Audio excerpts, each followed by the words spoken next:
ಎಲ್ಲರಿಗೂ ನಮಸ್ಕಾರ. ಸ್ಟಾಕ್ ಮಾರ್ಕೆಟ್ನಲ್ಲಿ ಹೂಡಿಕೆ ಮಾಡಬೇಕು ಅನ್ನೋ ಆಸಕ್ತಿ ಇದೆಯಾ?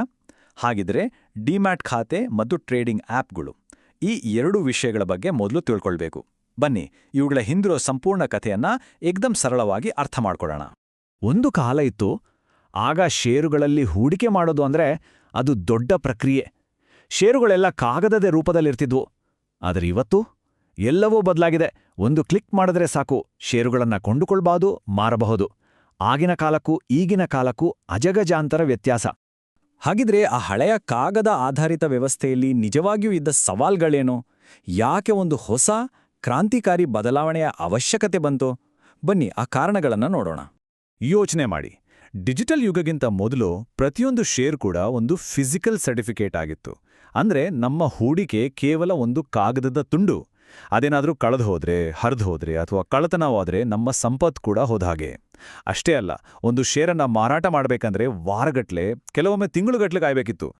ಈ ಎಲ್ಲಾ ಸಮಸ್ಯೆಗಳಿಗೆ ಉತ್ತರವಾಗಿ ಒಂದು ತಂತ್ರಜ್ಞಾನ ಹುಟ್ಟಿಕೊಂಡಿತು. ಇದೇ ಲಕ್ಷಾಂತರ ಸಾಮಾನ್ಯ ಹೂಡಿಕೆದಾರರಿಗೆ ಶೇರ್ ಮಾರುಕಟ್ಟೆಯ ಬಾಗಿಲನ್ನ ತೆರೆದಿದ್ದು. ಅದೇ ಡಿಮಟೀರಿಯಲೈಸೇಷನ್. ಡಿಮಟೀರಿಯಲೈಸೇಷನ್ ಈ ಪದ ಕೇಳೋಕೆ ಸ್ವಲ್ಪ ದೊಡ್ಡದಾಗಿ ಅನ್ಸ್ಬಹುದು, ಆದರೆ ಇದರರ್ಥ ತುಂಬಾ ಸಿಂಪಲ್. ಡಿಮಟೀರಿಯಲ್ ಅಂದ್ರೆ ಭೌತಿಕ ರೂಪವನ್ನು ತೆಗೆದುಹಾಕೋದು. ಅಂದರೆ ಕಾಗದದ ರೂಪದಲ್ಲಿರೋ ಶೇರ್ಗಳನ್ನ ನಮ್ಮ ಬ್ಯಾಂಕ್ ಅಕೌಂಟ್ನಲ್ಲಿರೋ ಹಣ ಥರ ಡಿಜಿಟಲ್ ಸಂಖ್ಯೆಗಳಾಗಿ ಪರಿವರ್ತಿಸೋದು ಅಷ್ಟೇ. ಈ ಡಿಜಿಟಲ್ ಕ್ರಾಂತಿಯ ಹಿಂದೆ ಎರಡು ದೊಡ್ಡ ಸಂಸ್ಥೆಗಳಿವೆ. ಒಂದು 1996 ಶುರುವಾದ NSDL ಮತ್ತು ಇನ್ನೊಂದು CDSL. ಈ ಎರಡು ಸಂಸ್ಥೆಗಳೇ ಭಾರತದ ಎಲ್ಲ ಡಿಜಿಟಲ್ ಷೇರುಗಳನ್ನ ಸುರಕ್ಷಿತವಾಗಿ ಇಟ್ಕೊಳ್ಳೋ ಡಿಜಿಟಲ್ ಬ್ಯಾಂಕ್ಗಳಿದ್ದಾಗೆ. ಇವುಗಳಿಲ್ಲದೆ ಇವತ್ತಿನ ವೇಗದ ಟ್ರೇಡಿಂಗ್ ಸಾಧ್ಯವೇ ಇರಲಿಲ್ಲ. ನೋಡಿ, ಈ ಹೋಲಿಕೆ ಎಷ್ಟು ಚೆನ್ನಾಗಿದೆ ಅಲ್ವಾ?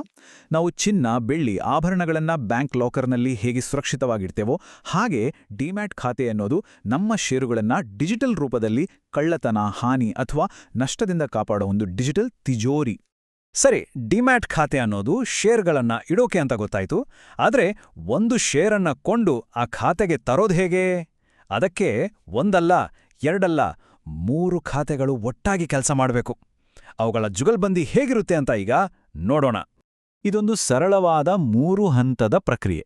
ಮೊದಲು ನಮ್ಮ ಬ್ಯಾಂಕ್ ಖಾತೆಯಿಂದ ಹಣ ಟ್ರೇಡಿಂಗ್ ಖಾತೆಗೆ ಬರುತ್ತೆ. ಇದು ಪೇಮೆಂಟ್ ಮಾಡೋಕೆ ಒಂದು ವ್ಯಾಲೆಟ್ ಇದ್ದಾಗೆ. ಎರಡನೇದಾಗಿ ಈ ವ್ಯಾಲೆಟ್ನ ಹಣ ಬಳಸಿ ಶೇರುಗಳನ್ನ ಖರೀದಿಸಲಾಗುತ್ತೆ. ಕೊನೆಯದಾಗಿ ಆ ಖರೀದಿಸಿದ ಶೇರುಗಳು ನಮ್ಮ ಡಿಮ್ಯಾಟ್ ಖಾತೆ ಅನ್ನೋ ಡಿಜಿಟಲ್ ಲಾಕರ್ಗೆ ಬಂದು ಸೇಫಾಗಿ ಕೂತ್ಕೊಳ್ಳುತ್ತೆ. ಸರಿ, ಇಷ್ಟೊತ್ತು ಥಿಯರಿ ಮಾತಾಡಿದ್ದಾಯ್ತು. ಈಗ ಇದನ್ನೆಲ್ಲ ಪ್ರಾಕ್ಟಿಕಲ್ ಆಗಿ ನೋಡೋಣ ಬನ್ನಿ. ಇವತ್ತಿನ ಒಂದು ಮಾಡರ್ನ್ ಟ್ರೇಡಿಂಗ್ ಆ್ಯಪ್ನಲ್ಲಿ ಈ 3 ಖಾತೆಗಳು ಹೇಗೆ ಒಟ್ಟಿಗೆ ಕೆಲಸ ಮಾಡ್ತವೆ ಅಂತ ನೋಡೋಣ. ಯಾವುದೇ ಷೇರು ಖರೀದಿಸೋ ಮೊದಲು ಅದ್ರ ಬಗ್ಗೆ ರಿಸರ್ಚ್ ಮಾಡೋದು ತುಂಬಾನೇ ಮುಖ್ಯ. ಹಿಂದೆಲ್ಲ ಇದಕ್ಕೆ ಲೈಬ್ರರಿಗೆ ಹೋಗಿ ಪೇಪರ್ ಓದಬೇಕಿತ್ತು. ಆದರೆ ಇವತ್ತಿನ ಆ್ಯಪ್ಗಳು ಎಲ್ಲವನ್ನೂ ನಮ್ಮ ಬೆರಳು ತುದಿಗೆ ತಂದುಕೊಟ್ಟಿವೆ. ಕಂಪನಿಯ ವರದಿಗಳು, ಲೇಟೆಸ್ಟ್ ಸುದ್ದಿಗಳು, ಬೆಲೆಯ ಏರಿಳಿತಗಳು ಎಲ್ಲವೂ ಒಂದೇ ಕಡೆ ಸಿಗುತ್ತೆ. ಇದನ್ನೊಮ್ಮೆ ಗಮನಿಸಿ, ಕೇವಲ 3 ಅಂಕಿಅಂಶಗಳಿಂದ ಒಂದು ಕಂಪನಿಯ ಬಗ್ಗೆ ಎಷ್ಟು ತಿಳ್ಕೊಳ್ಬೋದು ಅಂತ. ಮಾರುಕಟ್ಟೆ ಮೌಲ್ಯದಿಂದ ಕಂಪನಿ ಎಷ್ಟು ದೊಡ್ಡದು ಅನ್ನೋದು ಗೊತ್ತಾಗುತ್ತೆ. ವಲಯದಿಂದ ಅದು ಯಾವ ಇಂಡಸ್ಟ್ರಿಯಲ್ಲಿದೆ ಅಂತ ತಿಳಿಯುತ್ತೆ. ಮತ್ತು 1 ವರ್ಷದ ರಿಟರ್ನ್, ಅದರ ಇತ್ತೀಚಿನ ಪರ್ಫಾರ್ಮೆನ್ಸ್ ಹೇಗಿದೆ ಅನ್ನೋ ಚಿತ್ರಣವನ್ನ ಕೊಡುತ್ತೆ. ಇದೆಲ್ಲ ಕ್ಷಣಾರ್ಧದಲ್ಲಿ ಸಿಗೋದೇ ಇವತ್ತಿನ ತಂತ್ರಜ್ಞಾನದ ಪವರ್. ರಿಸರ್ಚ್ ಎಲ್ಲ ಮುಗಿತು. ಈಗ ಬಂತು ನೋಡಿ ಅಸಲಿ ಆಟ. ನಾವು ತಿಳ್ಕೊಂಡಿದ್ದನ್ನ ಕಾರ್ಯರೂಪಕ್ಕೆ ತಂದು ಮೊದಲ ಟ್ರೇಡ್ ಮಾಡೋ ಸಮಯ. ಲಾಂಗ್ ಟರ್ಮ್ ಇನ್ವೆಸ್ಟ್ಮೆಂಟ್ಗಾಗಿ ಷೇರು ಖರೀದಿಸೋದಕ್ಕೆ ಡೆಲಿವರಿ ಟ್ರೇಡ್ ಅಂತ ಕರೆಯುತ್ತಾರೆ. ಇದರರ್ಥ ಷೇರುಗಳನ್ನ ಖರೀದಿಸಿ ಡಿಮ್ಯಾಟ್ ಖಾತೆಯಲ್ಲಿ ಇಟ್ಟುಕೊಳ್ಳುವುದು. ಪ್ರೊಸೆಸ್ ತುಂಬಾ ಸಿಂಪಲ್. ಬೇಕಾದ ಸ್ಟಾಕ್ ಆಯ್ಕೆ ಮಾಡಿ, ಎಷ್ಟು ಷೇರು ಬೇಕು ಅಂತ ಹಾಕಿ, ಬೆಲೆ ಸೆಟ್ ಮಾಡಿ ಕನ್ಫರ್ಮ್ ಮಾಡಿದ್ರೆ ಆಯ್ತು. ಇಲ್ಲಿ ಒಂದು ಪ್ರಮುಖ ನಿರ್ಧಾರ ಮಾಡಬೇಕು. ವೇಗ ಮುಖ್ಯವೋ ಅಥವಾ ಬೆಲೆಯ ಮೇಲಿನ ಕಂಟ್ರೋಲ್ ಮುಖ್ಯವೋ? ಮಾರ್ಕೆಟ್ ಪ್ರೈಸ್ ಆಯ್ಕೆ ಮಾಡಿದ್ರೆ ಆ ಕ್ಷಣದಲ್ಲಿರೋ ಬೆಲೆಗೆ ತಕ್ಷಣ ಷೇರು ಖರೀದಿಯಾಗುತ್ತೆ. ಅದೇ ಲಿಮಿಟ್ ಪ್ರೈಸ್ ಆಯ್ಕೆ ಮಾಡಿದ್ರೆ ನಾವು ನಿಗದಿಪಡಿಸಿದ ಬೆಲೆಗೆ ಅಥವಾ ಅದಕ್ಕಿಂತ ಕಡಿಮೆ ಬೆಲೆಗೆ ಮಾತ್ರ ಷೇರು ಖರೀದಿಯಾಗುತ್ತೆ. ಇದು ನಮಗೆ ಕಂಟ್ರೋಲ್ ಕೊಡುತ್ತೆ. ಆರ್ಡರ್ ಕನ್ಫರ್ಮ್ ಆದ ತಕ್ಷಣ ವ್ಯವಹಾರ ಪೂರ್ಣಗೊಳ್ಳುತ್ತೆ ಮತ್ತು ಅಭಿನಂದನೆಗಳು, ಆ ಷೇರುಗಳು ಅಧಿಕೃತವಾಗಿ ನಮ್ಮದಾಗುತ್ತವೆ.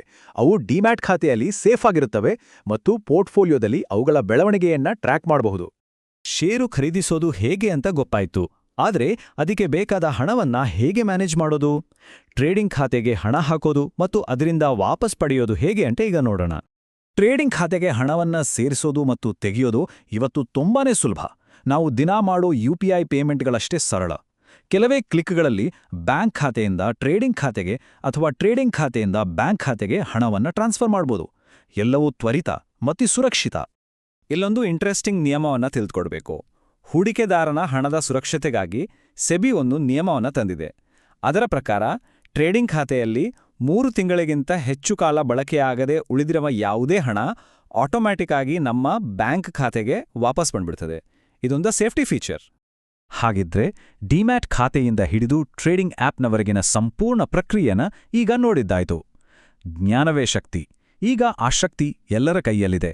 ಹಾಗಾದ್ರೆ ಈ ಹೊಸ ಜ್ಞಾನದೊಂದಿಗೆ ಹೂಡಿಕೆಯ ಈ ಮಹತ್ವದ ಪಯಣದಲ್ಲಿ ಮುಂದಿನ ಹೆಜ್ಜೆ ಏನಾಗಿರಬಹುದು? ಯೋಚಿಸಿ.